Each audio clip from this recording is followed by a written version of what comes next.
ஒரு செயலினை மேற்கொள்ள நினைக்கும் மானுட பிறவிகள் அனைவரும் பலனை எதிர்பார்ப்பர். கிடைக்கும் பலனாகப்பட்டது வெற்றியாக இருக்க வேண்டும் என்று எண்ணுவர். தோல்வியை தவிர்க்க வேண்டும் என்றே நினைப்பர்.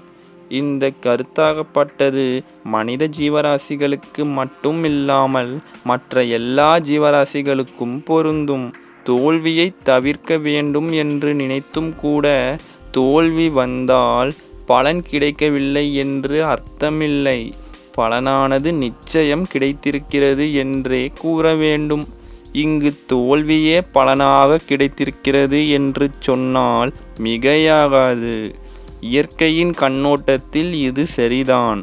தன்னுடைய ஆற்றலுக்கு மீறின செயலில் ஈடுபடும் பொழுது தோல்வியானது வந்து சேரும்.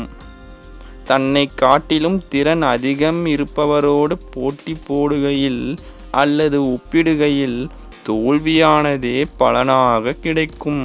தோல்வி என்பது நிச்சயம் பாடத்தை கற்றுக் கொடுக்கும். வெற்றியும் பாடத்தை கற்றுத்தரும். இரண்டுமே நிச்சயம் இருவேறு கோணத்தில் பாடத்தை கற்பிக்கும். வெற்றியானது சக போட்டியாளரை காட்டிலும் அதிக திறனையும் சற்று கூடுதலான ஆற்றலையும் வித்தியாசத்தில் தனது சக போட்டியாளருக்கு ஒரு படி மேலிருப்பதையும் தெரிவிக்கும். அதே சமயம் தோல்வியாகப்பட்டதும் வீணானது என்று அர்த்தம் கிடையாது.